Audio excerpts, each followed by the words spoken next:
করছি মদিনাকে সুসমাচার পেয়েছি আমরা সকলে। চলো হালেলুয়া, আমরা সকলে হালেলুয়া বলি। চলো সজাগ, সকলে সজাগ আছে। ধন্যবাদ ঈশ্বরকে। হালেলুয়া। সেই কারণে শিষ্যেরা যিশুর নিকটে আসিয়া বলিলেন, তবে স্বর্গের রাজ্যের মধ্যে শ্রেষ্ঠ কে? তিনি একটি শিশুকে আপনার নিকটে ডাকিয়া তাহাদের মধ্যে দাঁড় করাইলেন এবং কহিলেন, আমি তোমাদেরকে সত্য কইতেছি, তোমরা যদি না ফেরো ও শিশুদের ন্যায় না হইয়া ওঠো, তবে কোন মতে স্বর্গরাজ্যে প্রবেশ করিতে পাইবে না। হালেলুয়া। অতএব যে কেউ আপনাকে এই শিশুর মতো নত করে, সেই স্বর্গরাজ্যের শ্রেষ্ঠ। Hallelujah, hallelujah.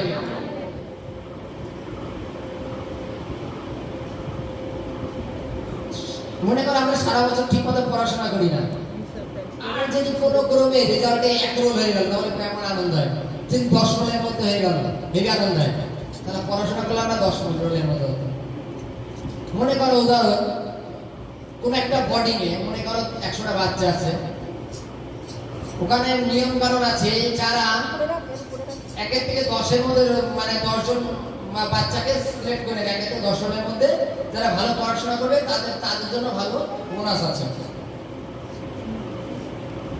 যারা ক্যাজুয়াল তারা কিন্তু সারা জীবনে এই নরমাল ভাবে জীবনযাপন কাটাবে, জানো এটা। আর যারা খুব বুদ্ধিমান তারা কি করবে? পড়াশোনা করে 1 থেকে 10 সালের মধ্যে হওয়ার চেষ্টা করবে। মানে যেমন উদাহরণস্বরূপ বলি, আমাদের এখানে যেমন মনে করেন দিন মজুরি এখন 400 টাকা করে লেবার। সে জানে সারাদিনে যদি আমি মানে 10 বস্তা বালির কাজ করি তাও 400 টাকা দেবে, যদি 20 বস্তা করি তাও 400 টাকা দেবে। তাহলে 10 বস্তা 20 বস্তা করবে কেন? বেশি এটা কি বুদ্ধিমান? তাই তো মূর্খতা। সেই বাচ্চা মনে করে আমি পড়াশোনা করলেও লাস্টে কিছু না কিছু গিফট পাবো, আর রাতভর না পড়াশোনা মানে পড়াশোনা করলেও কিছু গিফট পাবো, না পড়াশোনা করলেও কিছু না কিছু গিফট পাবো। হয়তো কয়েক টাকা কম বেশি, সেভাবে 100 টাকা আমি পাবো, হয়তো 70 টাকা। 30 টাকার জন্য এত কেন খাটনি করবো? বুদ্ধিমান তো নাকি? চলো হালেলুয়া। বাইবেলে বলছে যিশু খ্রিস্টর শিষ্যরা যিশু খ্রিস্টের নিকটে এসে বলছে, প্রভু তাহলে স্বর্গরাজ্যের মধ্যে শ্রেষ্ঠ কে? হালেলুয়া। যিশু খ্রিস্ট নিজের স্বর্গরাজ্য সম্বন্ধে শিষ্যদের অনেকবার বলেছিল, এবং যিশু খ্রিস্টের ক্রুশে যাওয়ার সময় হয়ে গেছে, এবং 12 জন শিষ্যের মধ্যে একটা মতভেদ চলছে যে আমাদের 12 জনের মধ্যে স্বর্গরাজ্যের শ্রেষ্ঠ কে? হালেলুয়া।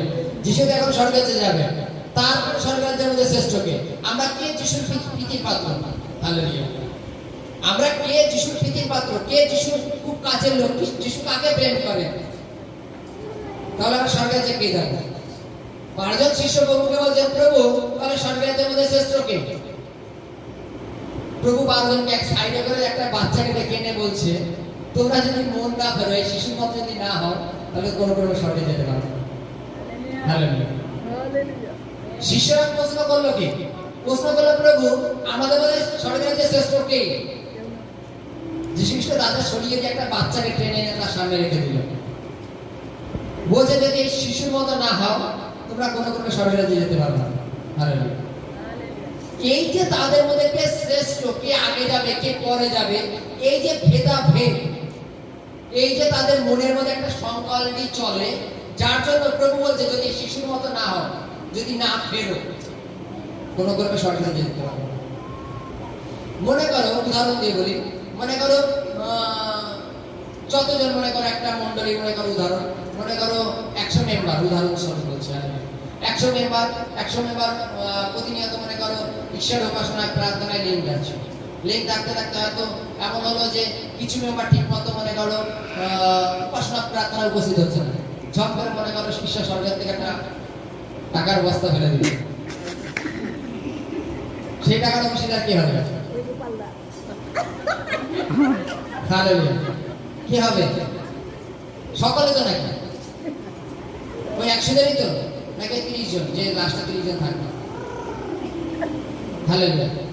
কতজন হবে? 100 জনই, এই তো। গুড, এটাই দাউদ বলেছিল। এই হচ্ছে আমাদের বিচার। চলো হালেলুয়া। বাইবেলে কি বলছে? স্বর্গরাজ্যের শ্রেষ্ঠ কে? যিশু খ্রিস্ট বলছে তোমরা যদি মন না পরিবর্তন করো, তাহলে স্বর্গরাজ্যের শ্রেষ্ঠ কি করে? বাইবেলে পড়ে গেলে কি লেখা আছে? দেখো 4 লেখা আছে, অর্থাৎ যে কেউ আপনাকে এই শিশুর মতো নত না করে সেই স্বর্গরাজ্যের শ্রেষ্ঠ। শিশুর মতো নিজেদের নত করতে বলেছে। হালেলুয়া। আজকে যীশু খ্রিস্টকে নত হতে দেখেছো বাইবেলে? জন লিখিত সুসমাচারে যীশু খ্রিস্ট তিনি নত হয়েছিলেন এবং শিষ্যদের পা ধুয়ে দিয়েছিলেন। গুরু হয়ে শিষ্যদের পা ধুয়ে দিয়েছিলেন নত হওয়া। তিনি শিষ্যদের শিখিয়ে দিয়েছিলেন যে তোমরা এইরূপ করিও, মিনিং তোমরাও নত হইও। আমরা স্বর্গরাজ্যের অধিকারী হতে চাই। বাইবেলে লেখা আছে না যে জগতিক ভাবনা এবং ঐশ্বরিক ভাবনা অনেক আকাশ আর পাতাল। জগতের ভাবনার যারা গুরুদেব তারা কি করে? বড়টা সিংহাসনে এসে বসে এবং তাদের আতিথ্য করবার জন্য অনেক লোক আছে, তাকে হাওয়া করবার জন্য, পা টেপার জন্য, তাকে ভালো ভালো খাবার এগিয়ে দেওয়ার জন্য, আতিথ্য করবার জন্য অনেক লোক। আর যীশু খ্রিস্ট নিজের স্বয়ং তিনি শিষ্যদের পা ধুয়ে দিলেন। তিনি কিন্তু তার শিষ্যরা তাকে গুরু, রব্বি সমস্ত কিছু বলে ডাকলেন। তিনি তাদের পা ধুয়ে দিলেন, তিনি নত হতে শিখালেন। যীশু খ্রিস্ট বলছেন যদি তোমরা শিশুর মতো যদি নত না হও কোন ক্রমে স্বর্গে যেতে পারবে না। আর শিশুর মতো যদি নত যে হবে সে স্বর্গের রাজ্যে